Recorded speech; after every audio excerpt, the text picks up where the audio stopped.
Recently in Ferguson, right after the announcement was made about Wilson, a pregnant woman, they cops opened fired like a beanbag at her car, and she was sitting in the passenger seat, and it shattered the window and blinded her in her right eye, and like took away a lot of her sight in the left eye as well.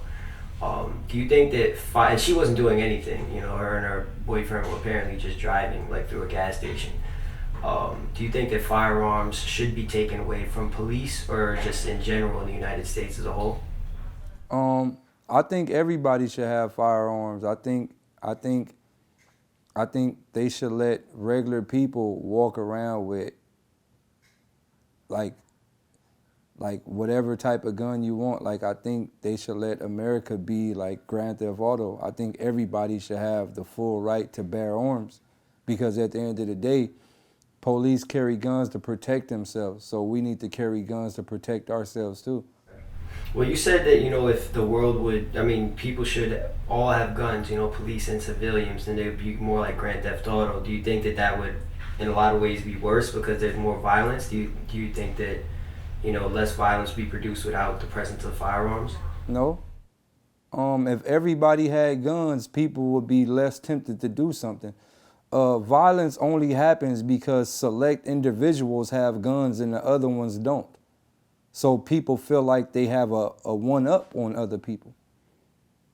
But if you're a random street thug and you have a gun and you're going to rob a random old lady who also have a gun, you're gonna think twice about robbing that old lady because she has a gun too. Well, did you hear about the cop who shot a guy in Brooklyn when he basically just entered a staircase with his girlfriend, and the cop just opened fire on him with no warning, and apparently the guy was a complete innocent, as the NYPD commissioner put. Did you hear about that? No, I didn't hear about that, but you know that's another case of what's going on in the world right now. Like I said, man, I have friends that has died from police shootings, and me growing up in the neighborhood I grew up in, I've understood over the years that little do we know,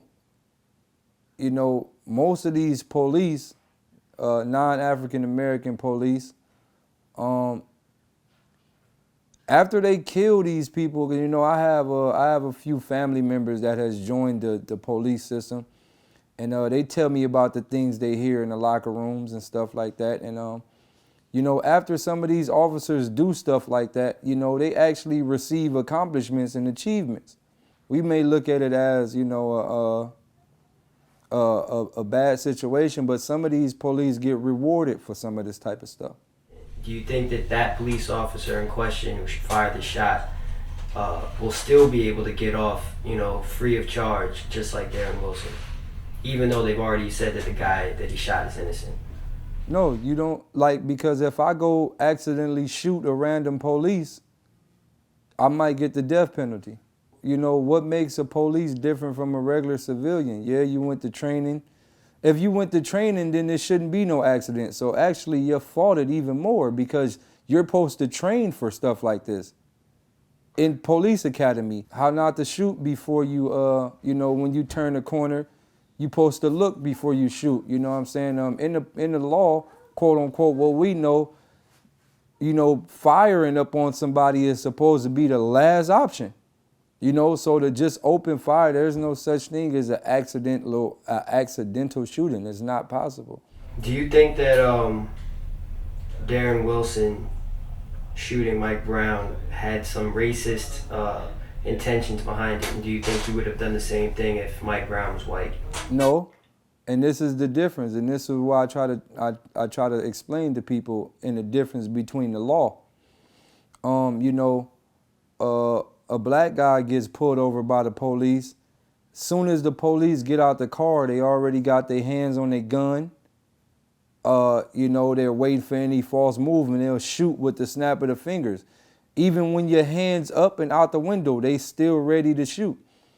A Caucasian male gets pulled over by the police, and the first thing he says, "What the fuck you pulling me over for? What the fuck did I do?" And the officer goes, "Well, we're sorry. We were just, You know, you had a broken tail. I don't give a fuck about my broken tail light. Do you know who I am? I'm sorry.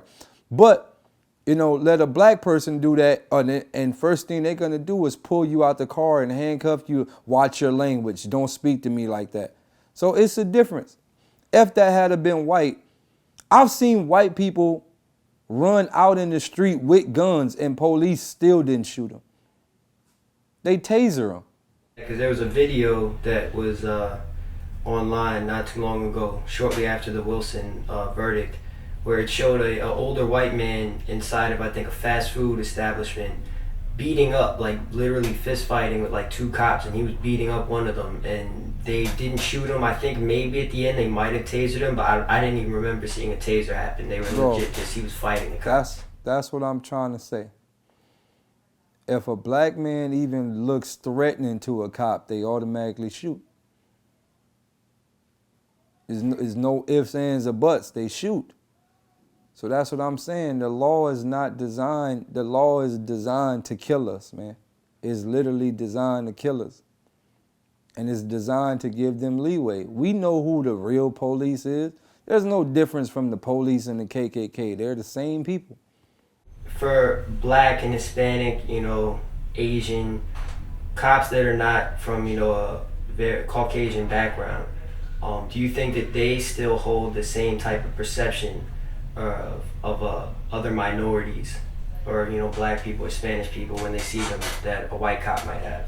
No, maybe Hispanics may feel that way about black people because, you know, the Mexican and black thing is kind of a issue too. I don't know how Chinese feels. I've never in my life seen a Asian or Chinese police officer, so I can't really speak for them. Now, as far as the black cops, you ever seen the movie, what was that? What movie? Was it Menace to Society? What movie was it where they had the black cop and he was just a fucking, he called the other dude black. He was like, put your black ass face on the hood. Was that Boys in the Hood? I look at them as the same way we look at Samuel L. Jackson from Django. Most black cops are in that same situation because as a black police, you know what goes on behind the office. You hear what goes on behind the doors. I'm pretty sure the rest of the white cops talk to you like dog shit, and you know that. But you continue to work there. Why? Because you doing it for the paycheck, man. A strong message to my people, and I can look y'all in the face and say, we want war. We don't want peace. Peace is no longer an option. We have been peaceful since Martin Luther King died. We don't want peace. People have the power. Majority of the people have the power. I take this as a prime example. In 1997, there was a bank robbery. Two armed villains, armed with assault rifles, bulletproof vests, and, you know, a couple of other extra attachments. Only two trained bank robbers took on about 100-something, 200-something police. That itself should let you know. Just imagine if it was about 100 of them armed robbers. They would have had to call the National Guard out for them people. So just think about this, my people. It only take a few of us to fight back. But if all of us fight back, we could be free. We want war. And while we in this war, you can't be afraid to die. This goes to all my brothers from the hood, all my brothers from the gang world. Take this as an example too. You know, when one of your homies get killed, the first thing you do is load up your AK or whatever type of gun you got and you go ride out the same night. So I tell you this, if they kill one of us, you have to load up that AK and ride out the same night too. But I'm not telling nobody to kill a police, and I'm not telling nobody to kill the law. All I'm saying is we the victims. So this is self-defense. God bless America.